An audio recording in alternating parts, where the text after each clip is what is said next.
जी की। अब हम मंत्र जाप करेंगे।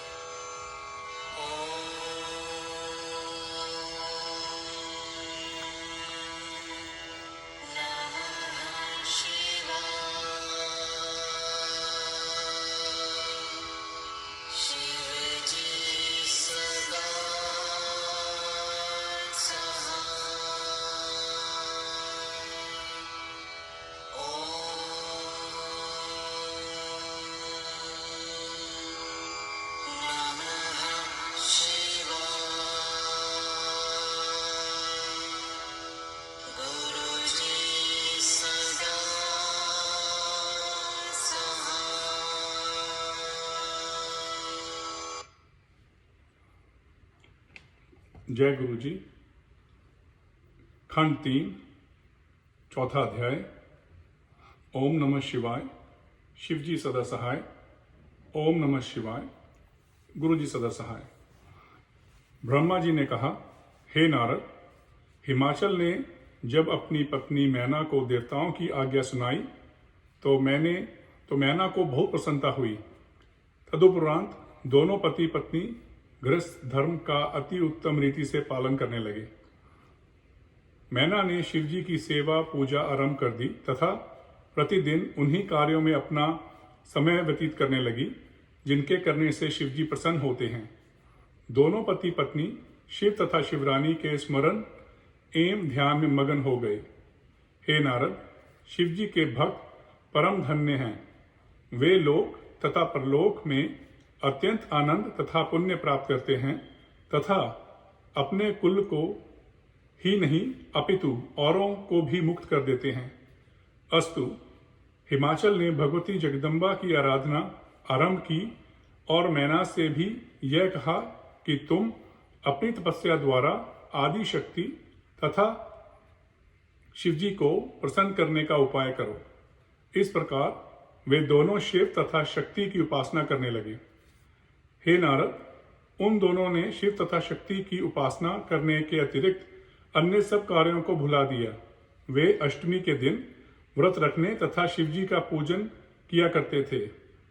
श्रावण मास में शिव व्रत रखने के उपरांत उसकी पूर्णता के निमित्त गंगा तट पर बसे औषधप्रस्थ देश में जा पहुंचे।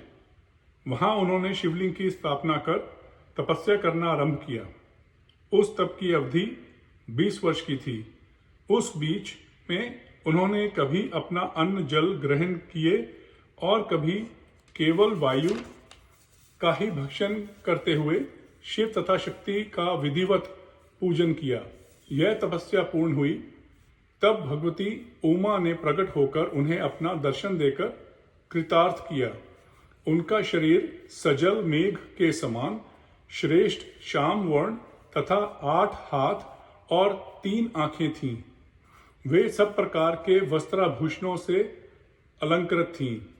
हे नारद, तब उन भगवती ने प्रकट होकर मैना से कहा, हे मैना, तुम अपने मनोरथ को प्रकट करो, जो चाहो मांग लो। हे नारद, जब मैना ने अपने नेत्र खोलकर भगवती जगदम्बा के स्वरूप को देखा तो उसे अत्यंत प्रसन्नता हुई। उसने हाथ जोड़कर स्तुति करते हुए कहा, हे माता, मेरे धन्य भाग हैं जो मुझे आज आपके दर्शन प्राप्त करने का यह सौभाग्य प्राप्त हुआ है। मैं इस समय आपकी कुछ स्तुति करना चाहती हूँ, परंतु हे माता, ना तो मुझे कुछ ज्ञान ही है और ना मैं विद्या ही जानती हूँ जिससे अपनी इस अभिलाषा को पूर्ण कर सकूं। यह जानकर भगवती महामाया ने मैना के शरीर से अपने हाथ से स्पर्श किया, जिसके कारण उसे उसी समय श्रेष्ठ ज्ञान की प्राप्ति हुई। तब वह अत्यंत प्रेम मगन होकर अपनी आंखों से अश्रु वर्षा करने लगी। उस समय उसने ऐसे कठिन शब्दों से युक्त श्रेष्ठ पदावली में जगदम्बा की स्तुति की जिसे बड़े बड़े विद्वान भी अच्छी तरह नहीं समझ सके। उस स्तुति को सुनकर भगवती ने कहा, हे मैना, जो व्यक्ति इस स्तुति को सुनेगा अथवा पढ़ेगा वह अपने संपूर्ण मनोरथों को प्राप्त करेगा तथा संसार में स्त्री, पुत्र, धन आदि प्राप्त करके अंत में मेरे लोक में आवेगा। भगवती महामाया के इन कृपापूर्ण वचनों को सुनकर मैना ने हाथ जोड़कर कहा, हे मातेश्वरी, तीनों लोकों में ऐसी कौन सी वस्तु है जिसे आप ना दे सकती हैं। अस्तु, अब मेरी आपसे यही प्रार्थना है कि सर्वप्रथम मेरे गर्भ में अत्यंत वीर, धीर तथा गुणी 100 पुत्रों का जन्म हो। वे ब्रह्म ज्ञानी होकर अपने कुल का मान बढ़ाएं तथा दोनों वंशों को मुक्ति देने वाले सिद्ध हों। तदोपरांत मेरे गर्भ से एक कन्या का जन्म हो जो सब बातों में आपके समान ही हो। तीनों लोकों में उसके समान और कोई न हो और वह देवताओं की दुख रूपी जड़ को काटने में कुल्हाड़ी के समान सिद्ध हो सके। मैना की इस प्रार्थना को सुनकर भगवती जगदम्बा ने मुस्कुराकर कहा, हे मैना, तुम्हारी बुद्धि को धन्य है जो तुमने ऐसा वर मांगा है। मैं तुम्हें इच्छित वर देती हूं और यह बताती हूं कि तुमने जिस प्रकार के 100 पुत्रों की कामना की है वे तुम्हारे गर्भ से उसी रूप में जन्म लेंगे, परंतु अपने समान मैं स्वयं ही हूं। अस्तु, तुम्हारी मनोभिलाषा की पूर्ति के हेतु मैं स्वयं ही तुम्हारे घर में अवतार लूंगी। इतना कहकर भगवती जगदम्बा अंतर्ध्यान हो गईं।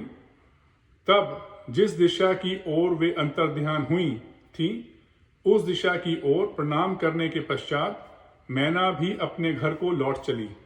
जब उसने घर जाकर हिमाचल को सब वृतांत सुनाया तो वे अत्यंत प्रसन्न हुए और उन्होंने मैना की बहुत प्रकार से प्रशंसा की। तदोपरांत हिमाचल ने इस उपलक्ष्य में एक बहुत बड़ा उत्सव मनाया। ओम नमः शिवाय। शिव जी सदा सहाय। ओम नमः शिवाय। गुरु जी सदा सहाय। जय गुरु जी। संगत जी, आज का पाठ हमारा यही अंत होता है।